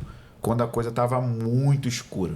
Sempre era em épocas bem difíceis, economicamente, socialmente, às vezes até politicamente. Os avivamentos aconteciam dentro de contextos terríveis. Então eu sempre falo assim, antes de brilhar, precisa escurecer muito. Entendeu? Antes da glória vir, vai ficar perseguição muito... que a gente não tem aqui também, né? Sim. Eu acho que o Brasil vai experimentar um tipo de perseguição muito mais no campo intelectual e ideológico do que propriamente dito uma coisa assim, de alguém... religiosa, Pode ter, de questão de morte mesmo, assim. Mas eu acho que isso vai ser a grande luta, assim, a questão das ideologias que vão dominar, já estão dominando, e a gente não vai conseguir conversar, porque aquilo que é propagado como tolerância, pelos que dizem que tem que ser tolerante, eles vão ser intolerantes. Sim. Entendeu? Exato. Não vai ter diálogo. A gente chama de a ditadura do liberalismo. Sim. Eles vão impor. Então você não pode falar nada diferente disso. E aí eu acho que é aí que vai ser o grande choque. Grande choque. Assim, professores cristãos vão sofrer, educadores, na área de saúde, as pessoas que mexem com cirurgia. Nossa, esse negócio vai pegar fogo. Vai pegar fogo. O que aconteceu nos Estados Unidos recentemente na faculdade? A gente pode chamar aquilo de um avivamento, pastor? Não sei se você esteve Eu lá. acho que aquilo é um despertar que aponta para aquilo que Deus quer fazer numa medida maior. Então eu acho que esse tipo de evento, de fenômeno, ele vai começar a se tornar cada vez mais frequente como indicativos, assim. E foi maravilhoso o que aconteceu em Asbury, porque foi fora do contexto carismático, né? Do contexto pentecostal carismático, né? Foi dentro de uma universidade tradicional, por meio de estudantes. Sim. Então isso já é um apontamento do Senhor de que ele não está preso dentro daquilo que a gente acha que tem que ser. Eu brinco. Às vezes a gente vai orar 50 anos por um derramar, aí Deus vai lá e derrama na igreja vizinha. Inclusive. A gente está aqui, Senhor, derrama, aí derrama lá numa igreja mais tradicional que a nossa, ou que a gente não acha tão legal, enfim, que a gente tem aqueles preconceitos. Ó, pra você ver, olha, eu tenho ministrado na igreja episcopal em Recife. Se você achar aí, você vai achar uns vídeos eu com a batina lá. Então a igreja episcopal, ela era anglicana, mas aí os anglicanos, parte desses anglicanos ficaram muito liberais na doutrina e com muitos problemas, então eles separaram e aí virou a igreja episcopal de Recife. Como é que chama lá? É o Bispo Miguel Uchoa? Não, essa que eu vou é o Dom Paulo. Já é um senhorzinho. Você chega lá, tem móveis da rainha que mandou para eles. Elizabeth, quando era garota. Era bem assim, tradicional. Tem a liturgia toda, bem litúrgica e tudo mais. Eu, o Fábio Coelho, vários amigos, a gente tem ido direto lá ensinar dons, ensinar sobre casos de oração, ensinar sobre intercessão. Na catedral mesmo, assim, no lugar. Não é? Porque às vezes tem isso, mas é um movimento meio paralelo, assim, né? Uma tipo, salinha com ali, os jovens né? aqui, com os adolescentes. Não, é no púlpito mesmo, mais tradicional. Ensina tudo que a gente ensina. Então eu vejo isso como uma coisa. Eu fui lá a primeira vez, o deão, né? Eles chamam de deão. O deão é como se fosse o pastor daquela região ali. Então ele administra aquela região. E o deão me chamar e falar assim, cara, eu tô impactado porque meu filho de 13 anos voltou para casa orando em línguas. Uau. Ele tá... E isso foi depois de um mês, assim. Ele tá com fome de Deus e tudo. Então a gente vê esse tipo de coisa acontecendo fora dos nossos circuitos, né? Assim, da onde a gente está mais habituado, dentro das nossas próprias tradições. Então Deus ele não é evangélico, né, cara? Deus é Deus, né? E ele age no meio de qualquer lugar onde tiver fome. Pode ser o lugar que você tem mais preconceito. Você olha assim e fala, esses caras são religiosos. Mas aí tem fome lá. Aí quando tem fome, Deus ele não resiste à fome. Responde. Então eu acho que isso vai começar a acontecer numa medida maior, em lugares que a gente menos espera. E se a gente não ficar esperto, a gente vai ficar ofendido com Deus. A gente vai ficar assim, nossa, mas eu orei. Eu jejuei, tá derramando lá naquela igrejinha. Aí vai falar, pô, eles não oraram, não jejuaram lá e o senhor foi lá. Pois e foi lá. Deus costuma brincar às vezes com a gente um pouco nesse sentido. Assim, porque a gente é muito orgulhoso, né? Sim. E a gente acha que a gente é dono do mover de Deus. Sim. Tem que ter o meu selo, que fui eu que fiz e tal. E Deus não quer isso, né? Ele quer a fama dele, para a glória dele, ele vai ser honrado. Então eu acho que Asbury foi um sinalizador assim, de algo que vai começar a ficar cada vez mais frequente. E a gente precisa ficar apercebido de que, como e quem ele está usando. Uhum. Esse é outro ponto. Ele vai usar coisas e pessoas que a gente vai ficar chocado. Que seja breve. Seja breve. Que a gente possa ver, né? É possível a gente, como igreja, acelerar a volta de Cristo? Eu acho que sim. Não datar, né? Datar. Não. Quem datou... Se ferrou. Se ferrou. E teve uns que foram espertos, né? Que eles falaram assim... Jesus vai voltar. Aí deu a data. Só que deu a data, tipo, daqui a 400 anos. Eu não vou estar mais vivo se der errado. Aí, tipo, eles vão esquecer, né? Aí. Mas, segundo a Pedro 3, se eu não me engano, ele fala esperando e apressando a vinda do dia do Senhor. Então, acho que tem elementos que antecedem o retorno de Jesus, como o cumprimento da grande comissão, pregar o evangelho do reino. Aí é uma grande controvérsia, porque eu brinco, né? Não é o evangelho dos gospel, é o evangelho do reino de Deus. O evangelho tem um adjetivo, né? Do reino de Deus. Então o evangelho do reino de Deus será pregado para todas as etnias. E etnias ali não é só países, né? Mas são grupos de cultura, assim, que têm sua própria cultura.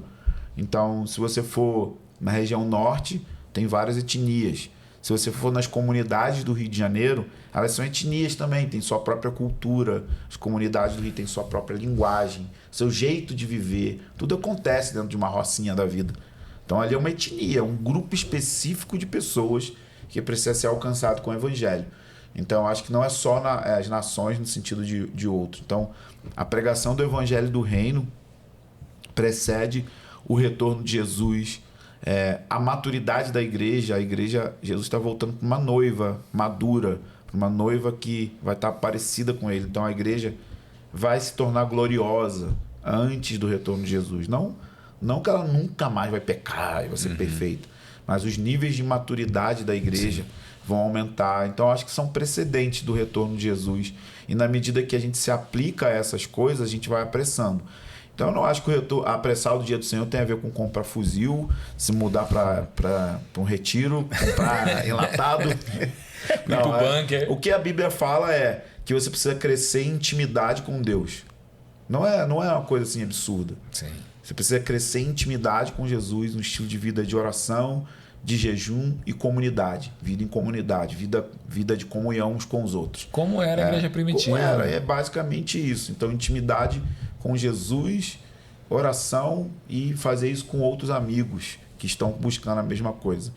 E isso vai provocar a grande comissão, vai provocar missões, vai provocar maturidade e tudo isso que precede o retorno do Senhor.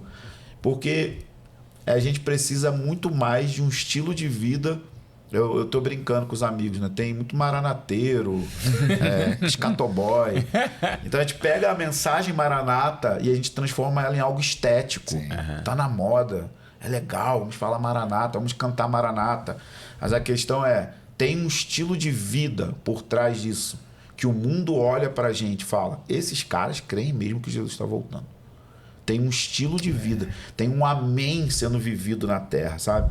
Pois tantas quantas forem as promessas de Deus, nele está o sim e o amém, que é dado por nosso intermédio. Então Deus está dizendo sim, Deus está dizendo amém, mas nós precisamos dizer amém junto com Deus. Então não é dizer amém, amém. É Deus olhar para a terra e falar, tem na terra um estilo de vida que concorda com aquilo que eu já prometi e que eu mesmo vou fazer, entendeu? Então esse estilo de vida é o que a gente precisa ter. Porque a gente tem tendência em transformar tudo em luzes, em fumaça, em estética, em cosmético, sabe? Então acho que precisa realmente ferir nossos corações e a gente trabalhar e continuar vivendo a vida, fazendo faculdade, ganhando dinheiro, criando filhos, enquanto a gente vai se tornando cada vez mais parecido com Jesus num estilo de vida prático. A escatologia precisa pegar a nossa segunda-feira.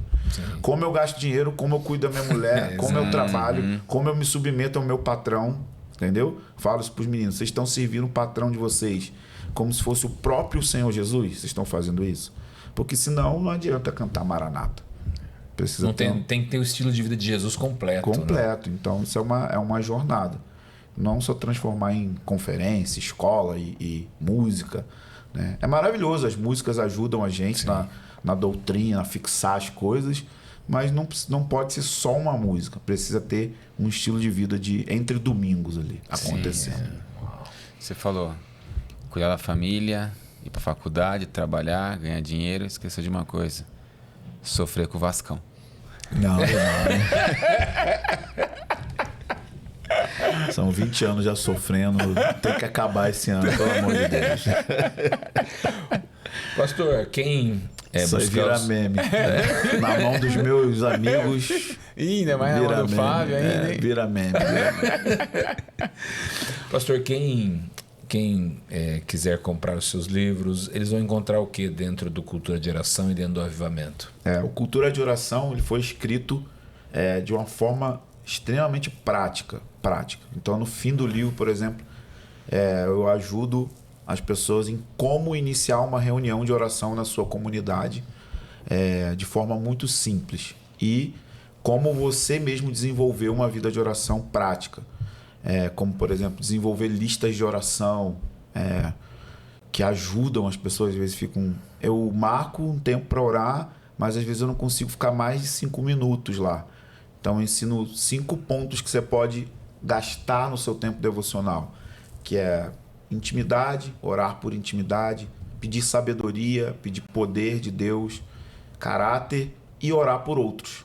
Então, são 5 pontos que eu vou desenvolver ali em como você monta uma lista de oração usando versículos bíblicos para você desenvolver no seu devocional. Aí tem gente que fala, mas se Deus vier o mover, eu falei, se ele vier, você joga a lista pro alto e deixa Pronto. e chora e baba lá e chora e entra no mover, mas nem sempre é assim. Sim. Então a gente pode orar a Bíblia de forma consciente, sem que tenha muita emoção. E tem muita teologia do movimento de oração, assim, onde que isso está na Bíblia, por que orar de noite é bíblico, por que a igreja é uma casa de oração, algumas coisas históricas também, mas basicamente é um livro prático, totalmente prático. Então tem tido testemunhos de igrejas no mundo inteiro que começaram reuniões de oração e não pararam depois da leitura. E o Avivamento, ele é um livro que tem história, mas não é um livro de história. Ele tem história porque eu relato os principais moveres de Deus do século XX. Então eu fico mais preso ali no século XX. Então eu dou uma perspectiva profética de como cada avivamento do século XX adicionou na igreja uma verdade que nos empurrou mais para frente. E a minha pergunta é, eu digo que tem 6 ondas de avivamento no século XX. Falta a 7ª onda, que vai empurrar a gente para algo novo e diferente do que aconteceu no século XX. E também olhar os movimentos do Espírito Santo sem preconceito. Porque isso eu aprendi com a família Walker, com Harold Walker. Cada mover do Espírito teve algo que deixou de bom para a igreja. E às vezes a gente é mais de uma tradição, a gente é mais da tradição do quebrantamento, do caráter. Aí a gente vai e fala contra a galera de cura, de poder. Lá é só cura, eles não creem em sofrimento. E aí o pessoal da cura fica acusando o pessoal que fala muito de sofrimento, do quebrantamento. Eu acho que Deus se move dessas duas formas. Às vezes ele cura, muitas vezes ele cura, e às vezes tem pessoas que morrem doentes. E eu não sei explicar. Eu não tenho uma explicação tão redondinha para isso. Então a gente precisa só olhar os movimentos e ver que isso é incrível, como Deus dá uma porção para cada um. Quando eu ia comprar livros, eu levava um do Rick Joyner, um do John Piper, um do Peter Wagner e um John MacArthur. Aí o cara falou assim, como você consegue?